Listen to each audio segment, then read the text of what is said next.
इलाहाबाद शहर के बरी नामक गांव में गंगाराम नाम का एक किसान अपने पत्नी कौशल्या के साथ रहता था। गंगाराम बहुत गरीब था, लेकिन वह बहुत ईमानदार और दयावान भी था। एक दिन उसकी पत्नी कहती हैं, अजी सुनते हो, आपने तो मटर के बीज लाए ही नहीं। हम कल बोएंगे क्या? अरे भाग्यवान, तुम चिंता मत करो, मैं अभी बाजार जाके मटर के बीज खरीद लेता हूँ।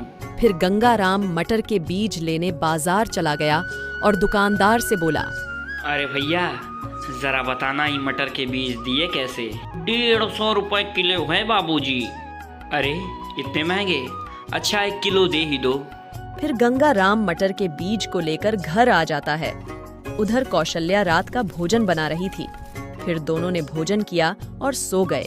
अगली सुबह ही गंगाराम ने अपने पत्नी कौशल्या से कहा, अरे हमार रसमलाई, मैं खेत में बीज बोने जा रहा हूँ, तुम अपना ध्यान रखना।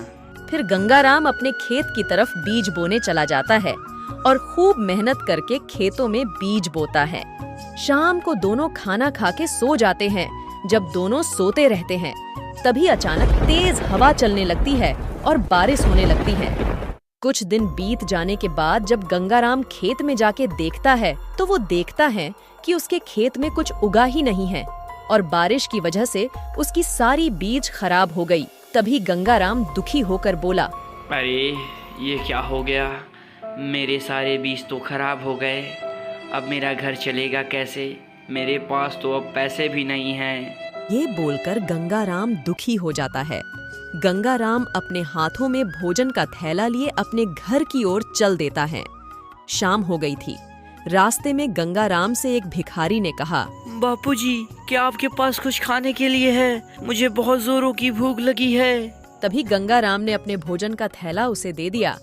फिर भिखारी ने उसे अपने पास से एक झोली मटर का बीज गंगाराम को दे दिया और गंगाराम उसे लेकर अपने घर चला गया। गंगाराम घर जाकर कौशल्या को सारी बात बताता है। फिर दोनों खाना खा के सो जाते हैं। अगली सुबह गंगाराम और उसकी बीवी दोनों भिखारी के दिए हुए मटर के बीज को बोना शुरू कर देते हैं। बीज बोने के बाद कौशल्या गंगाराम से कहती है, अजी हमने तो बीज बो दिए, पर क्या ये फसल उगेगा? अब देखो भगवान की जैसी मर्जी हो।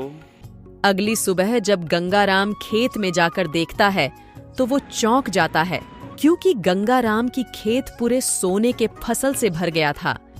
तभी वहाँ कौशल्या आ जाती है और कहती है, हाय राम, ये क्या हो गया जी? मुझे तो यकीन ही नहीं हो रहा है। मुझे तो ऐसा लग रहा है जैसे मैं सपना देख रही हूँ। अरे हाँ भाग्यवान, ये तो कमाल हो गया। फिर धीरे धीरे दोनों खूब अमीर हो जाते हैं।